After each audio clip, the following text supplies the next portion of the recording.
So, if you are watching the recording, I apologize.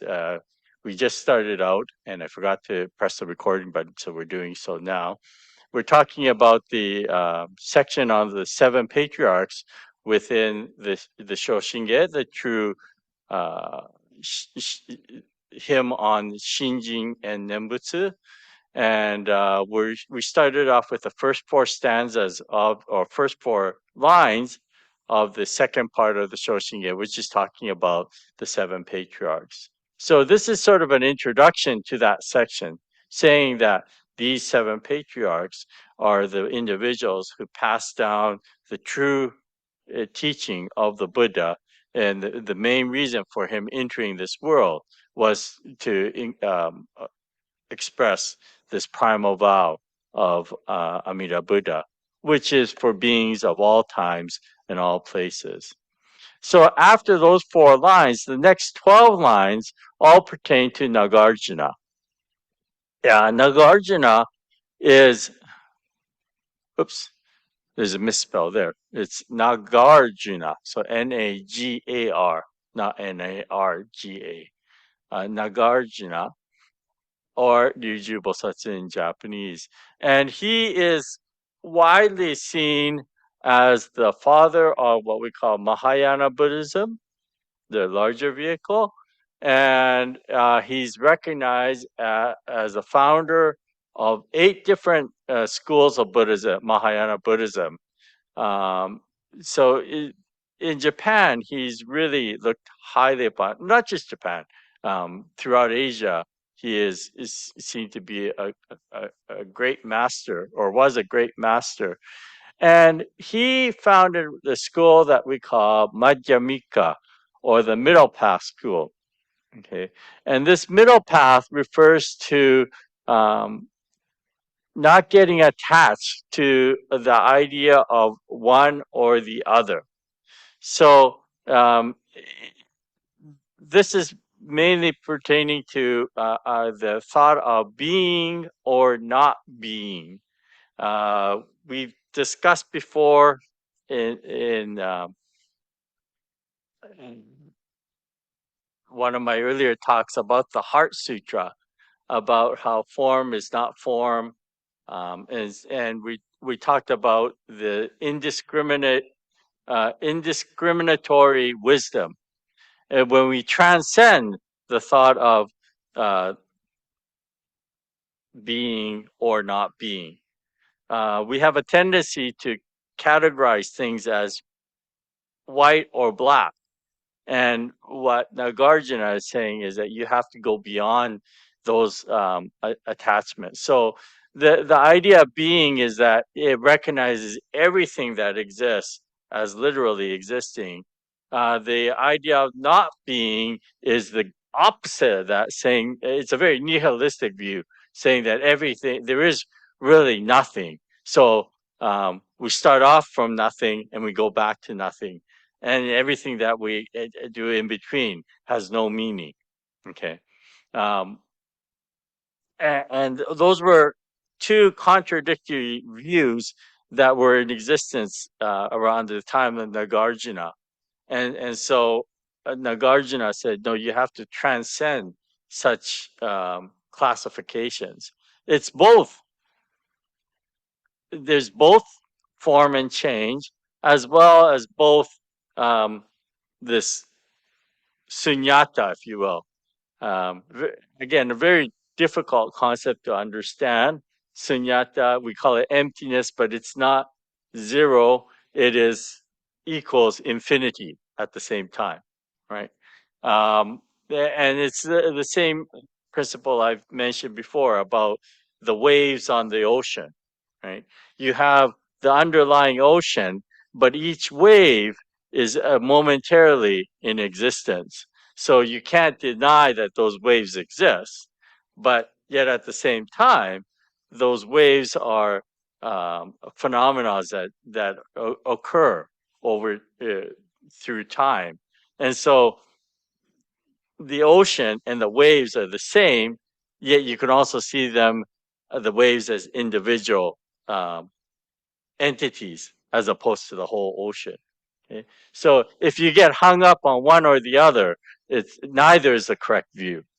And so that's what this middle path is talking about, is transcending um, the attachment to one or the other, but acknowledging at the same time that they both exist, and at the same time they don't also they both do not exist. I'm really contradicting myself, but it's again the through the process of negation, he gets to this place where he says that everything is, well, you transcend those categorizations. So that's, anyways, that's the uh, Madhyamika, and that's not really the Pure Land. So he was he introduced that very main thought, and that becomes the basis for this idea of sunyata, or non-discriminatory wisdom. And this non-discriminatory wisdom, again, we have brought it up within the context of Amida, where the practices of other Buddhas also fulfills Amida's vows, or his practices, because of this non-discriminatory wisdom aspect of it. Okay, so there is some connection there with the Pure Land, but Nagarjuna was also refuted by many to be the second Buddha. In fact, it was the Buddha who prophesied. Um, he was giving talks in the southern part of India, a place called Mount Lanka, and there he prophesied that several hundred years after he passed away, that there will be a great monk that comes into this world who will expound these teachings on Amida, or the Mahayana teachings, and the teachings of Amida, and will surely attain enlightenment. And he even mentions Nagarjuna by name.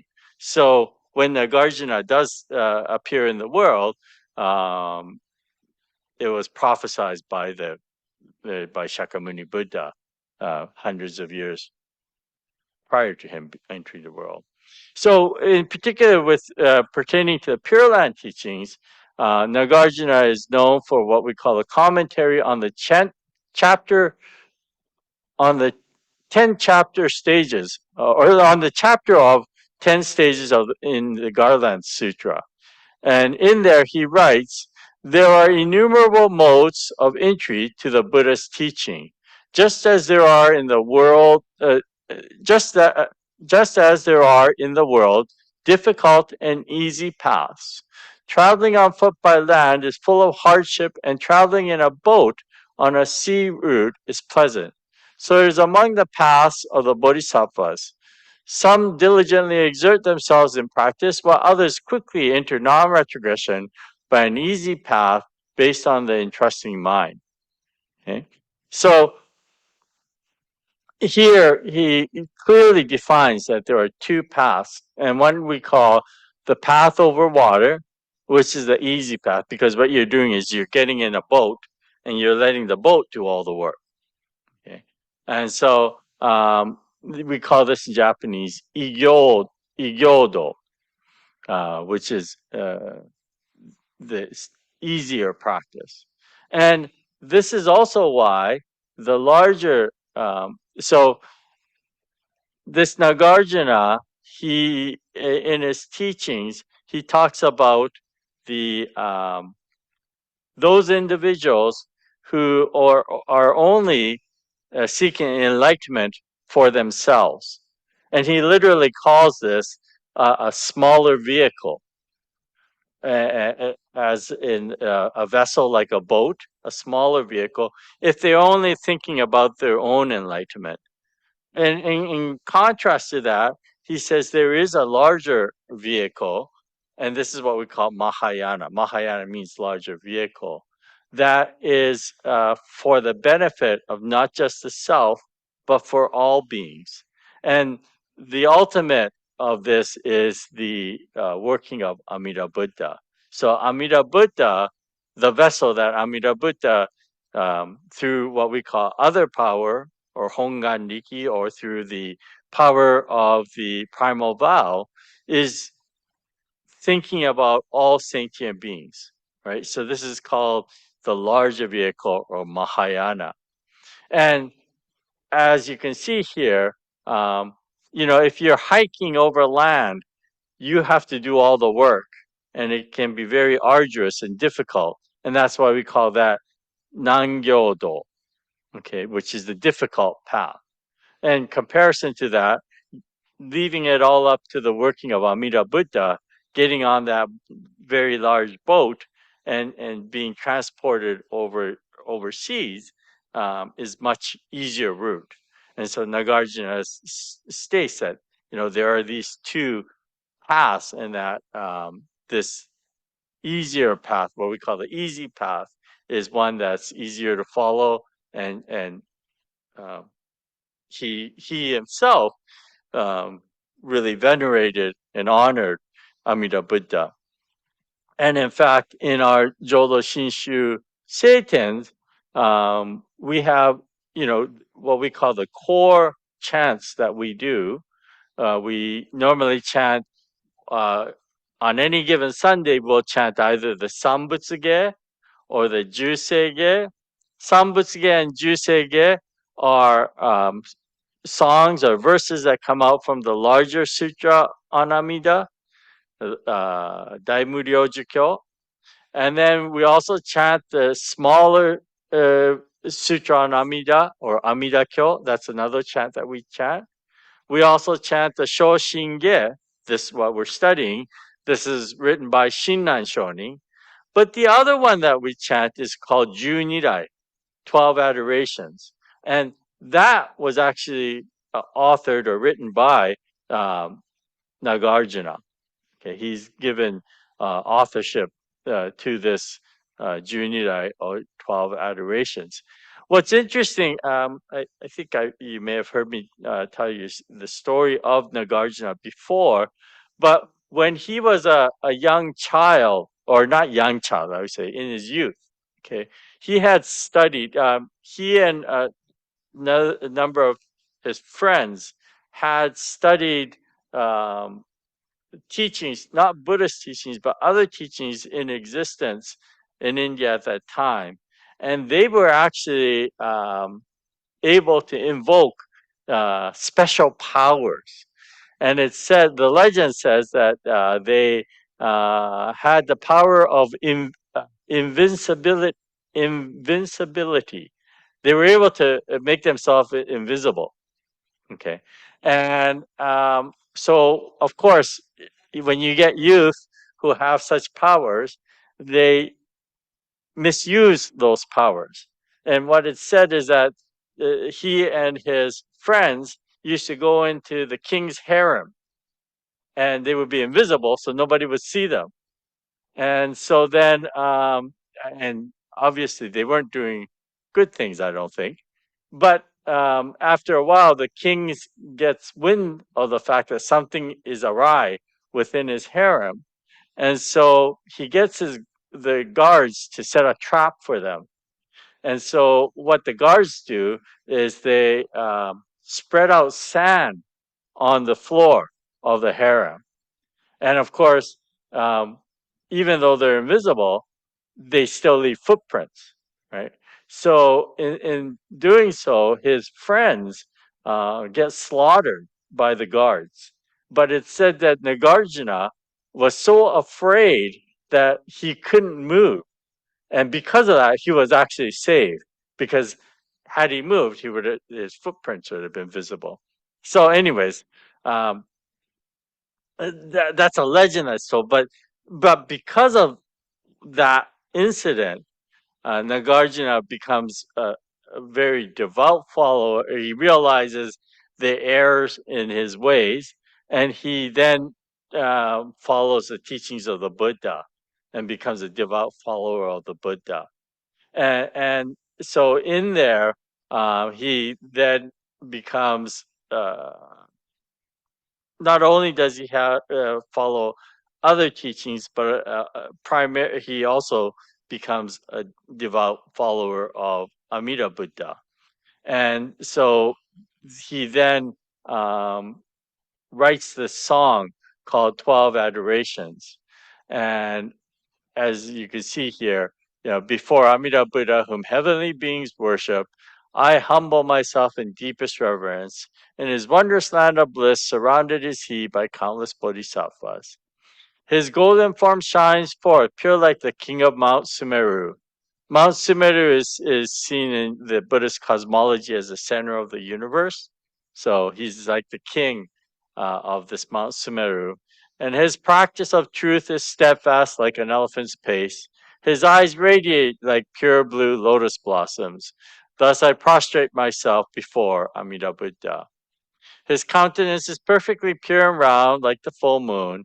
His majestic light shines like a thousand suns and moons. His voice is like a heavenly drum, yet like a heavenly bird, kokila. Um, so in the Pure Land, it talks about six different kinds of birds, and one of the birds is this bird called kokila. There's a swan, there's a parrot, there's a pheasant, and then there are three that are um, mythical birds. Yeah, right. There's one that has two heads, and the two-headed one. There's a quite a story about it. In Japanese, you call it the gumocho. I can't remember what the English the translation was, but the story goes that this bird with two heads, um, they would take turns. One would be awake at one time, and then go to sleep, and the other head would then come to wake. Well, one day the one head, when it was awake, the bird itself. So it's one body with two heads, and so the one time this bird, when it was awake, it comes across this beautiful fruit that tastes so good. Never tasted anything so good before, and but it didn't want to share with the other head. So it would eat its fill, and then it would fly away some to elsewhere. And so then, when the other head woke up, it wouldn't know about this fruit. So then it said that this uh, other head, after some while, uh, figures out. I guess the head that was eating the fruit, when it went to sleep, still had fruit around its mouth, and so the other one realizes, this the first head was um, actually deceiving it by going and eating the fruit, and so it decides to get revenge on the other head, and what it does is it eats poison, thinking that it will. Uh, affect the other head. But of course, it ends up killing itself as well. It's a very odd story about this two-headed bird, but apparently it's to show that we are all one, and we're not. Uh, we don't have two heads, and the world that we live in is actually one. Um, and so that's the other one. But the kokila, I don't think kokila was. Yeah, that bird. Um, I'll look up the kokila, which one it was. I know there's one that's like a phoenix, and that might be kokila, but I'll have to double check on that.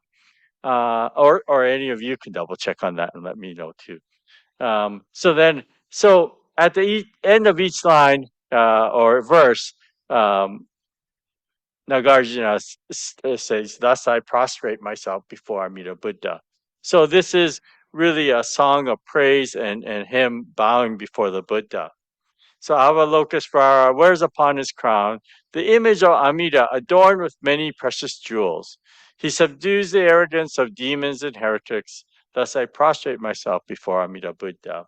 So as you have heard that in the, I think last class I was talking about how all beings, if they hear the name of the Buddha and turn and entrust themselves to the Buddha will receive emancipation, and that includes demons and heretics.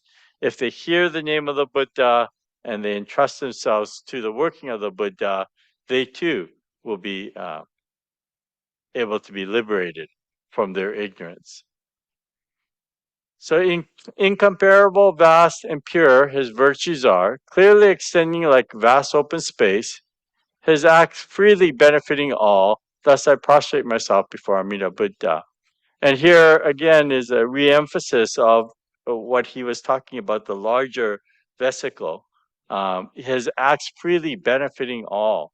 So Amida's work is not, he has no thought of doing this for his own goals. He is 100% totally doing it for the benefit of sentient beings.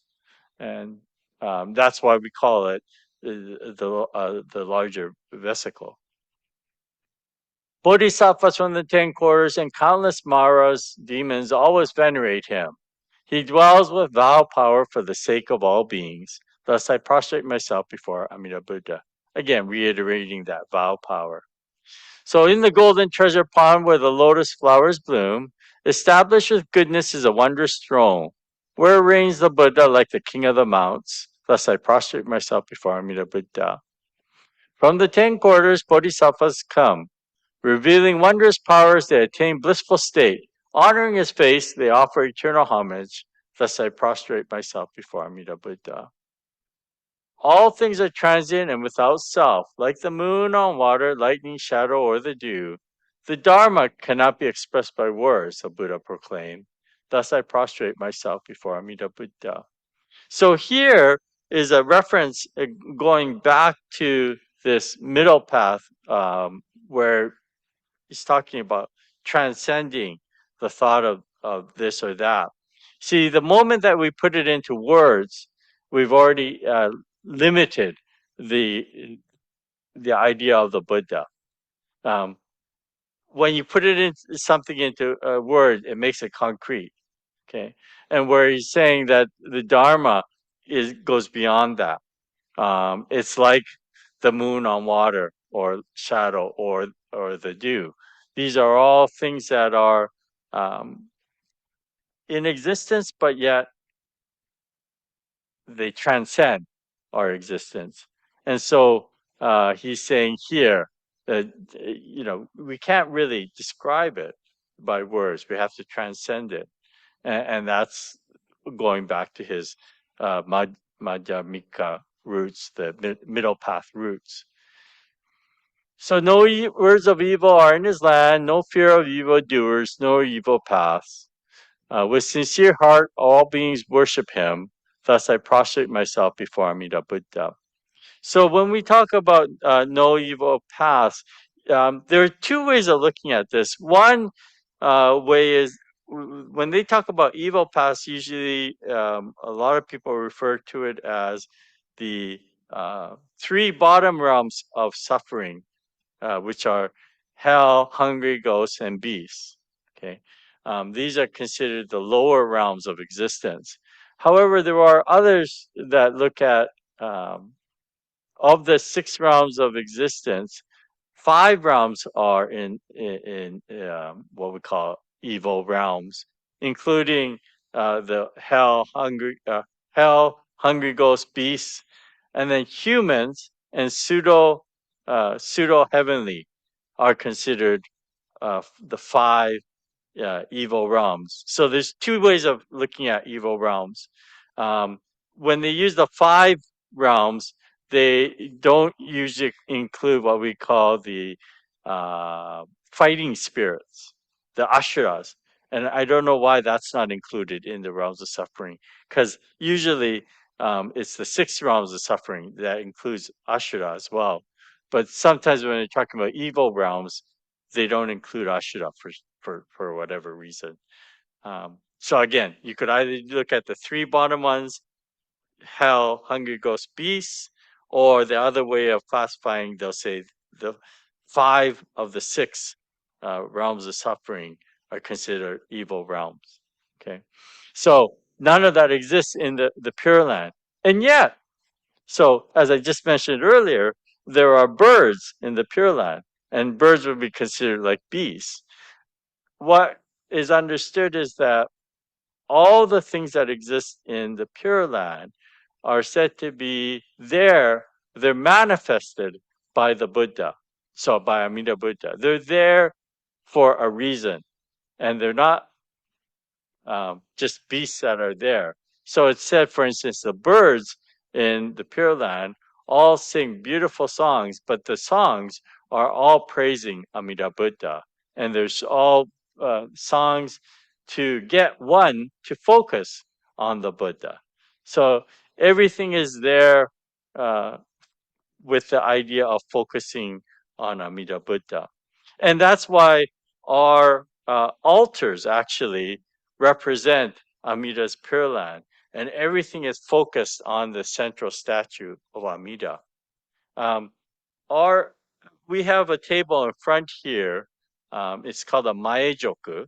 Ours is very unique. I believe it was somebody here who made this. If you look at the more traditional versions, and I think Vancouver Temple has a more traditional front table, you can actually see the carvings of the 6 birds of the Pure Land on that table called the Maejoku. And it's a so the altar area here is supposed to represent the Pure Land. So when we ministers are in the Pure Land area, we have to uh, act accordingly. So that's why we have great reverence for this altar area. Um, I would say that I am much more liberal in interpretation and understanding than more traditionalists. So, for instance, we do actually have concerts in the altar area as well. And we have one coming up on the 13th of April, if anybody's interested. But we try to keep it within line of the idea of the Pure Land as well. There are some ministers who would not dare have anybody other than the ministers go up into the altar area. And interestingly enough, the Higashi Honganji, which is our sister, there's the Nishi Honganji, which we belong to, the Western school. And then there's what we call the Higashi Honganji, it's the Eastern school. Um, there's political reasons why they split into two groups. But interestingly enough, the Higashi Honganji is actually even more strict than the Nishi Honganji. And so in our Nishi Honganji temples, so what I'm wearing right now is called a Fuho Wagesa. Okay, this is our daily robes that we wear. Um, I'm allowed to enter the onaijin wearing our daily robes.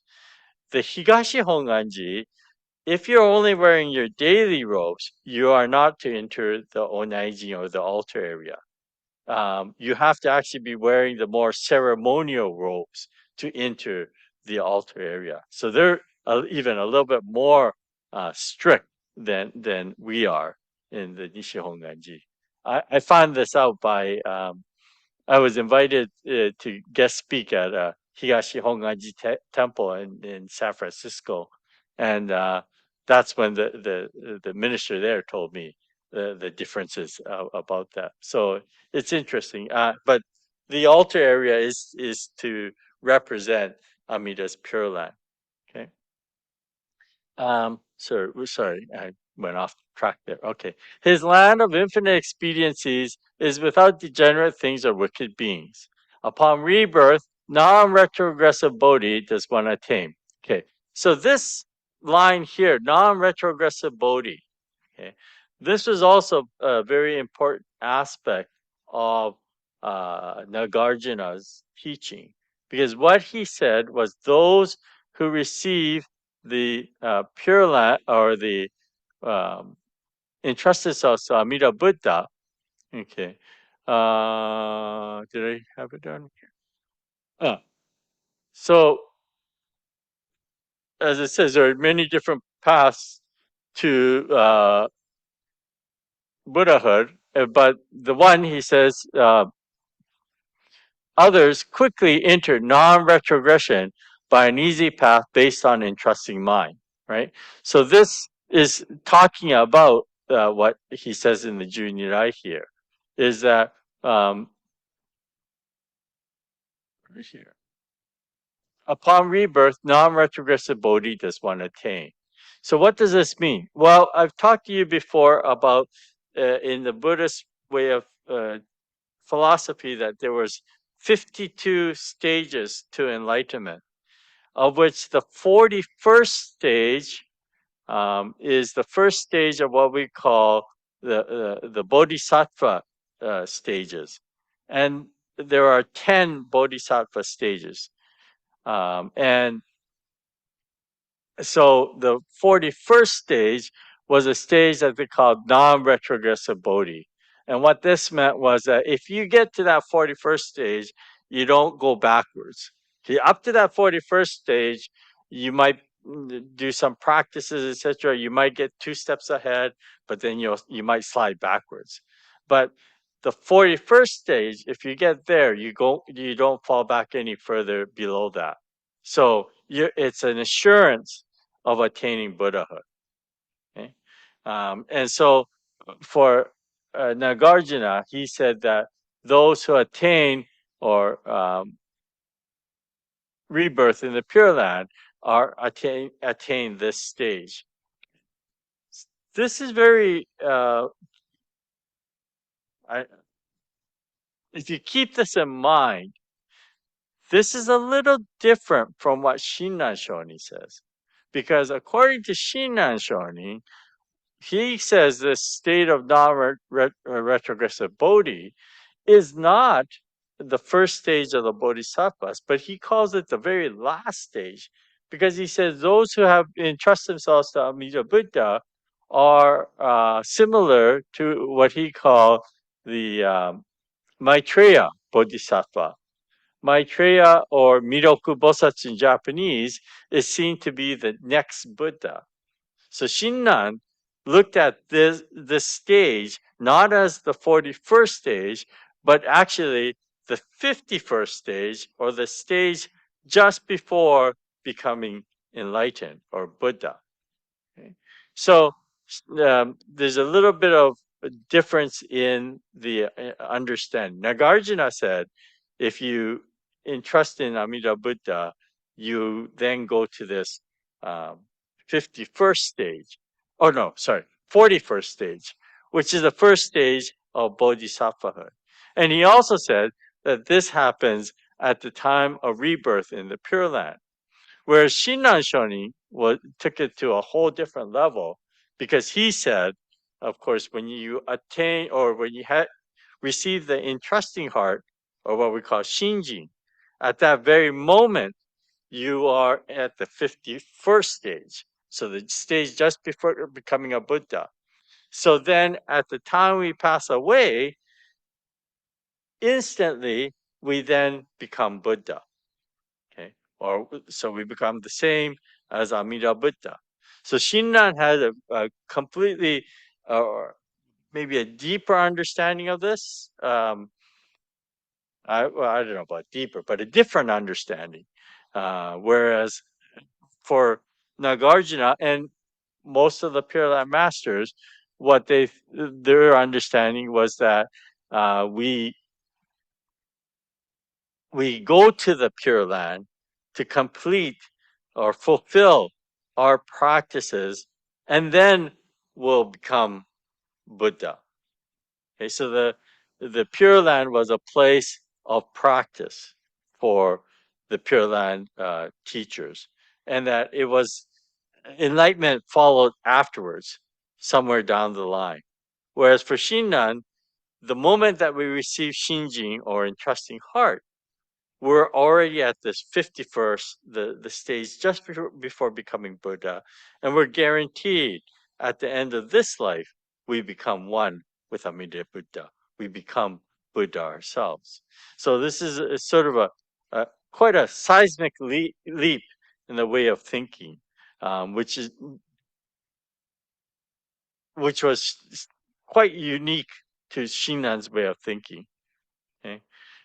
As I mentioned before, the so even though Nagarjuna talks about the two paths, the easy path and the difficult path, and he calls the path of the sages, the path of practice, as the difficult path, but Shinan even considers what Nagarjuna is saying is almost a difficult path, because he's saying, according to Nagarjuna's teaching, when we receive or entrust ourselves to Amida, we only go to the 41st stage, um, the first stage of the bodhisattva path. And then you have to go through 10 stages of practice. Whereas for Shinan, that wasn't it. He said he completely negated practice on our part and said it's all done through Amida. So when we receive that interesting heart, we automatically are in that last final stage, the 51st stage. Um, yeah, I hope that's understandable. But at the end here, and this is again Nagarjuna's wish, is that he says, "Thus have I praised the virtues of Amida Buddha. Boundless are they like the water of the sea. Upon receiving these pure and good qualities, may all beings be reborn into in his land." So again, this is reiterating or emphasizing, as I mentioned, that Nagarjuna was talking about this larger vehicle, where it carries all beings, and so the desire or the wish within the Mahayana school, may all beings be reborn in this Pure Land, not just myself. May I be born into the Pure Land, but it's this desire that all beings receive this equally. So that is the 12 adorations, and again, so the purple Satan that we have here is is the bane of my existence, because it was published while I was in Japan and studying in Japan, and I was in the midst of writing my master's thesis, and so I had the unfortunate duty to proofread the Seitan. And being a young student whose focus was more on his own thesis than proofreading a Seitan, I missed so many. There's a number of mistakes in the Seitan, and the 12 adorations. The translation of Junya is one of my uh, biggest mistakes, because about the 3 or 4 verses in, instead of prostrate, it becomes prostate. Thus, I prostrate myself before Amida. But of course, I've corrected it here on what you've got today. But if you look in the purple Seitan, it says prostrate myself before Amida Buddha, which is, well, it doesn't make any sense, but prostate itself, is not prostrating. So it's a bane of my existence. Anyways, so this Nagarjuna, what else he's responsible for with the Pure Land teachings is that he said that there was actually two aspects to what we call the Nembutsu. There's what we call in Japanese Shomyo Nembutsu, which is the recitation of the name of Amida Buddha. That's the actual physical recitation. And then there's also what he called the Nembutsu Samadhi or Nembutsu Zammai, which is contemplating on the Buddha. Okay, so he said there's two aspects. There's the vocal aspects, and there's also the contemplative aspect. And then he also mentioned that the reason for choosing this easy path, and he says that first of all, the bodhisattva practices. There are so many practices to fulfill that is very difficult, and it takes an extremely long time. So, as I mentioned, there's this 52. If you take a look at it, you could think of it as 52 stages or steps leading up to enlightenment. And if you do it through the uh, difficult path, you have to literally go step by step. But by the easy path, according to Nagarjuna, you jump to the 41st stage, 41st stage, the stage of joy, the stage of non-retrogression, by entrusting yourself to the working of Amida Buddha. So it's like getting on that boat and being transported up to the 41st stage. Or you could consider it like getting on an elevator and going up to the 41st story, as opposed to climbing up 44, 40, 41 stories in a building, right? Which would you prefer to do? I think most of us would take the elevator, right? So, and he says the time is extremely long. So, and this is another thing that Shinran Shoni, what he revolutionized is the fact that with the um, path of sages, with the path of practice, there's no guarantee when one will attain enlightenment. So, as I mentioned, up to that 41st stage, you might be going up 3 steps and coming back 4 steps. You might be going 2 lives forward and then 3 lives back. So, it doesn't tell you exactly when you're going to get to that stage of enlightenment. With Nagarjuna, he says the 41st stage you get to in this life. So that means from there, you're not going to come backwards. You're guaranteed of enlightenment. It doesn't say when, but you're guaranteed enlightenment. Whereas Shinran Shonin, he took that to the 51st stage. So he said at the end of this life, we attain enlightenment, which is a really something unique, that saying, guaranteeing enlightenment at the end of this one life. We will enter Amida's pure land. We will become one with Amida. And so that's also one of the primary reasons we see Jodo Shinshu as being sort of the pinnacle, if you will, of Mahayana Buddhism, is because it's saying, hey, here's a path that allows you or assures you of awakening at the end of this one life. And there's no other school that uh, teaches that. Although all the other schools, I should rephrase it. All the schools talk about attaining enlightenment here and now. Okay, so most important thing is striving to attain enlightenment right now, right here. And there are some schools that do attest to the fact that there are beings who attain enlightenment here and now.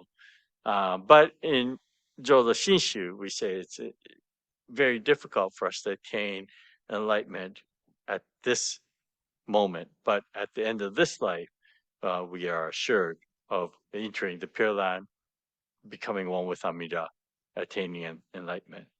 So the third reason why Nagarjuna didn't or suggested perhaps not following the bodhisattva path or the path of practice sages is that there are pits that one could fall into: nihilism, what we call sarvaka or pratika buddha. You can get caught in a lower stage and be sort of satisfied in those lower stages. So he says that these are sort of incomplete, if you will, in their practices.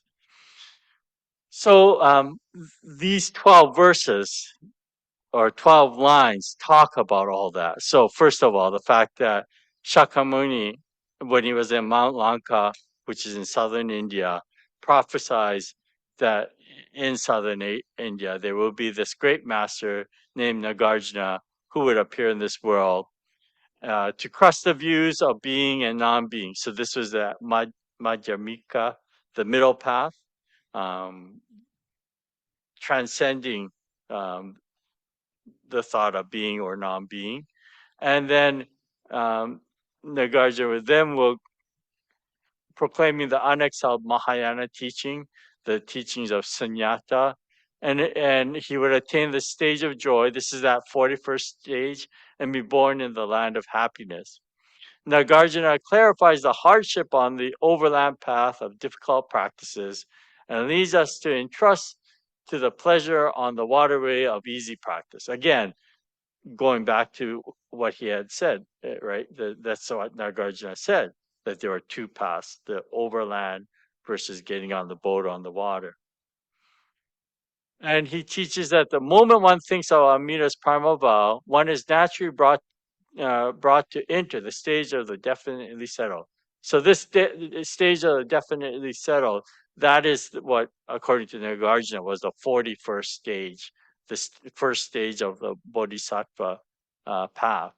And Shinan, of course, looks at it a little bit differently and says that's the 51st stage, right? So solely saying the Tathagata's name constantly, one should respond in gratitude to the universal vow of great compassion, right? So again, what Nagarjuna is saying is through the working of Amida Buddha, we get to this certain stage, this stage, well, for Nagarjuna, 41st stage. So Shinran is this is his inclusion within the Shoshinge of Nagarjuna. Now, as I had mentioned very early on in the lectures, that this whole Shoshinge is an encapsulation of Jodo Shinshu teachings, where Shinran Shonin, first of all, the first half, he starts on emphasizing the sutras, the Pure Land teachings spoken by Shakyamuni Buddha. And then the second half, what he's doing is through the seven patriarchs, their teachings, he's validating what was said in that first half, the part on the sutras. So again, the first of those seven patriarchs is this Nagarjuna, and he's saying that Nagarjuna has stated that those who receive the entrusting heart will gain this certain level that is assured for ultimate entrance into the Pure Land. Okay, so next week I'm going to go into Vasubandhu or Tenjin Bosatsu, and yeah, we'll look at that. And I didn't send this out, this part here. This is there's a temple in Nara named Kofukuji. I think it was Kofukuji. Uh, anyways, there's a famous statues of Tenjin, and he has a brother. Like his brother's name slips my mind at the moment, but these were statues that were made in, I believe, the Kamakura period, so around the 1300s, I think. I'll look into double check that, but very, very realistic looking statues, very famous in Nara. One of the nice things that I think about going to the temples in Japan, and Nara is probably one of my favorite places to go because of the beautiful statues that they have. And unlike the European statues, which are mainly made out of stone, most of the Buddhist statues are made out of wood. And the reason why wood is good is because wood is a living entity, and so you can see the the details of the statue. But it looks, you know, like a real person almost.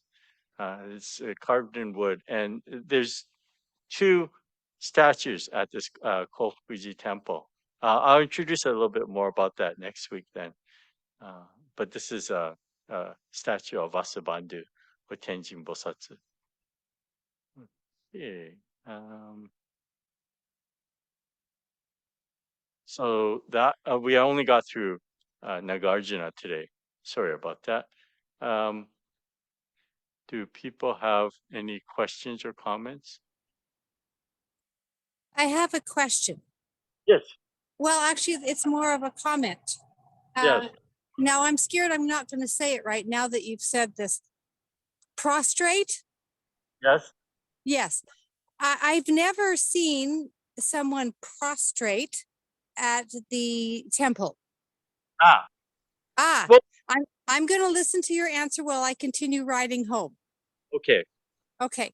Be careful too. I don't know if it's texting and driving at the same time. If it's a similar on a bicycle, I don't know. But be careful, Kathy. Anyways, so there are different levels of prostration. So when we offer incense at our temple, we bow down, and that's a form of prostration as well. The most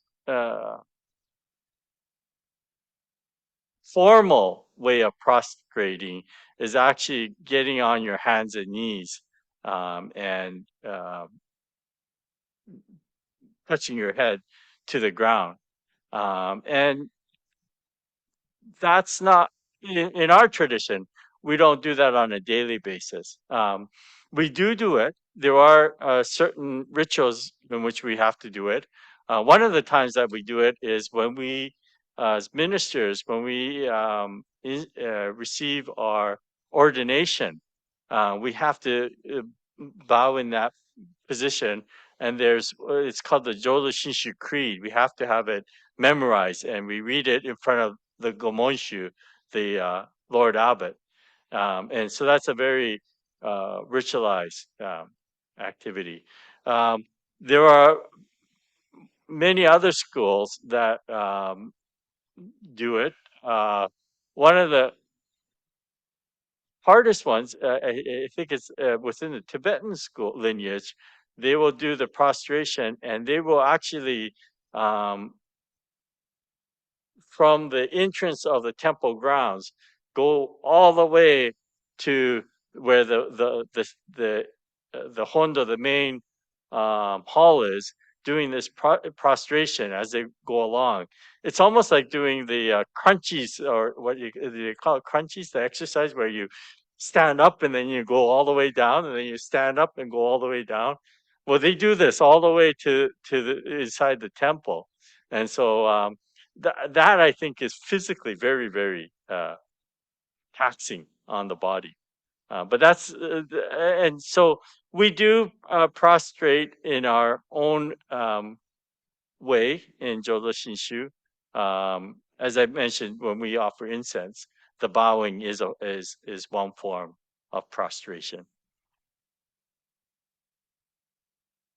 Any other questions or comments? I had a question, Sensei. Yes. Is the term stream entry or stream winner the same as the 41st level that we were talking about? Could you repeat that first part, please? Sorry. The terms stream entry, I think it's more from a Theravadan tradition. Stream But entry. my understanding was that you wouldn't go backwards from that Yeah, point. so that would be the 41st stage. Okay. Yeah. Thank you. There are many different ways of they sometimes calls it the stage of joy, the stage of non-retrogression. Yeah, the realm of joy. It's a very happy realm because you're not going sliding backwards once you get to that stage, right? So Okay, thank you. you're welcome. Any other questions or comments or? thought? I have a question. Yes. When I was growing up, going to Sunday school every Sunday, we always recited the Junirai. Yes. And but now we hardly do that, and I'm wondering how it's determined what sutra is chanted each service, or why Well, we don't. Yeah. yeah. So we actually still recite junior quite often here, and it's basically a rotation of so that you're not chanting the same thing over and over and over again. Uh, so we try to change it up. But interestingly enough, and I found this out from one of our the teacher in the Department of Rituals and Liturgy and Rituals. He mentioned that, in fact, the Junirai has a certain melody to it.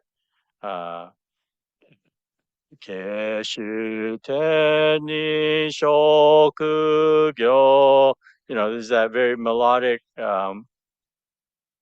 pitch to it.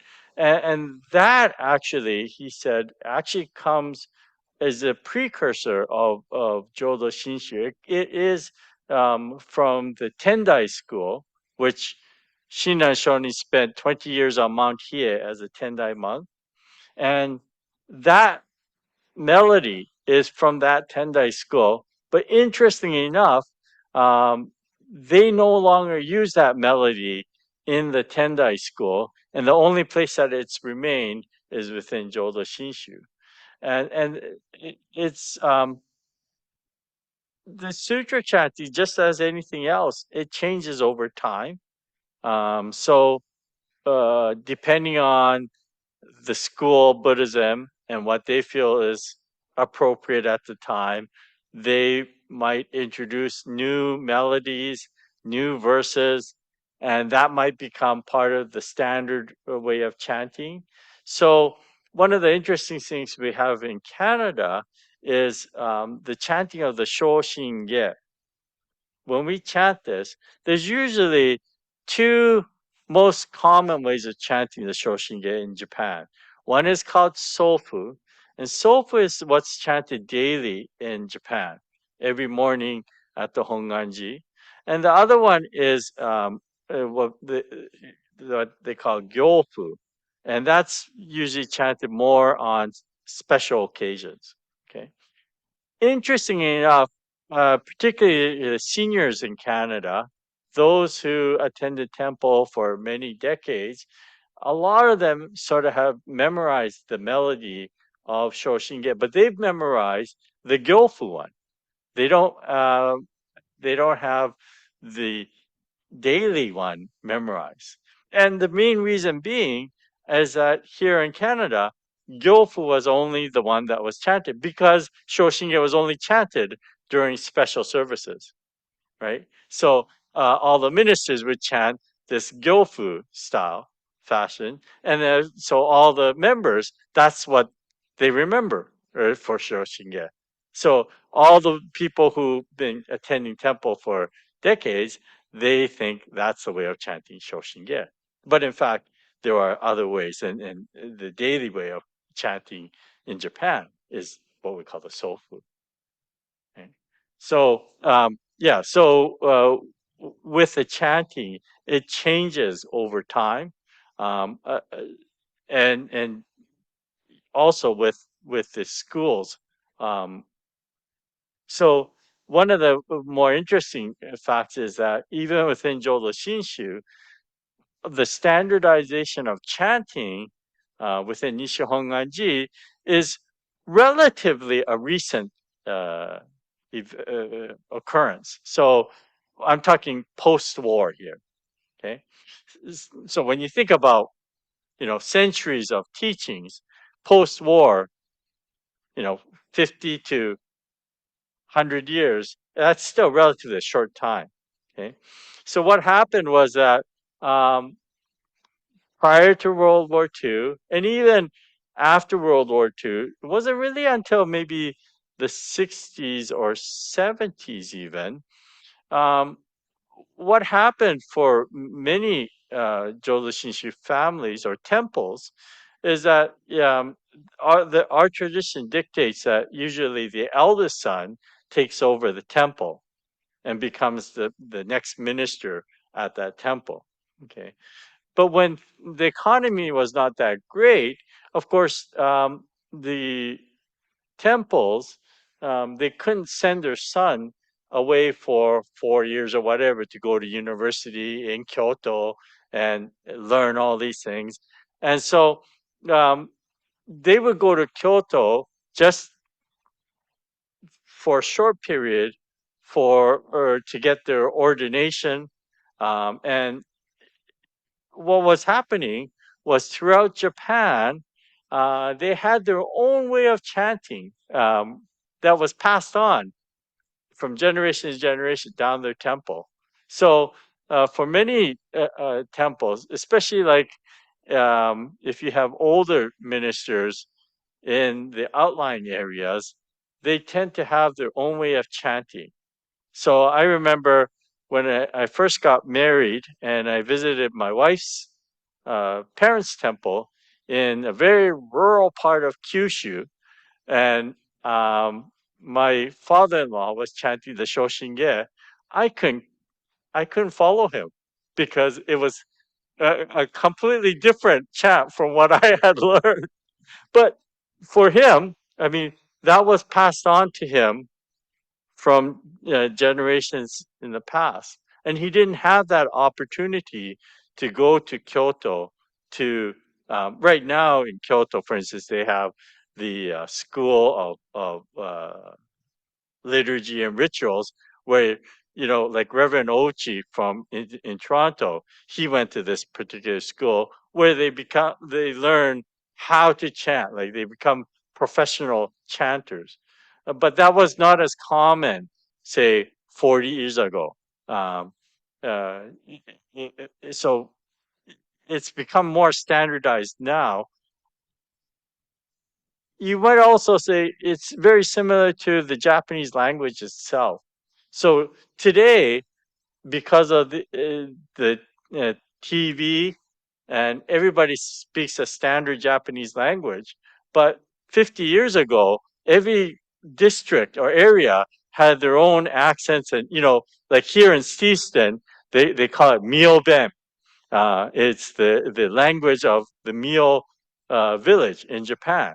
And most Japanese don't understand Miobe, which is the Mio dialect. Yeah.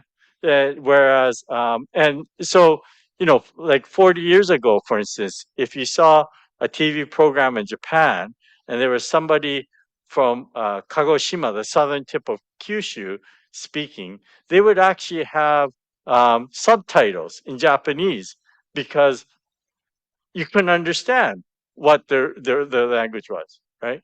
Today, of course, people in Kagoshima speak also the same Japanese in Tokyo because it's all been standardized through education, TV, and whatnot. But similarly with chanting, in the past, um, there was much less standardization just because, the temples may not have been wealthy enough to send their son 4 years or 2 years to a school to learn to chant. So they would basically learn from their father, who learned from their father, who learned from their father, and it had its own little melody. So chanting itself is very interesting that way. Um, yeah, it differs from place to place. Sorry, Naomi, I don't know if I answered your question or. Um, are there any other questions or comments? No, if not, then thank you, and I'll see you next week again, and we'll continue on with Vasubandhu. I'm hoping so. What might happen is uh, from the third week in April, I'm going to be taking a break just because we're coming up to a very busy time within our um, temple here. Many activities, including our national AGM is coming up the fourth weekend in April. We're hosting it here in Stevenson. So probably 2 more times I'll have it for sure, and then we might take a break for a little while. We'll see. I do want to get through this, but as you can see, it's taking me a little longer than I was hoping. So, but that's okay. We'll go as we can. Okay. Thank you, everyone. Thank you. Thank you very Thank much. you Thank very you. much. Good Good night. Thank Bye, you. everyone. Bye, Bye. everyone. Good night. Bye.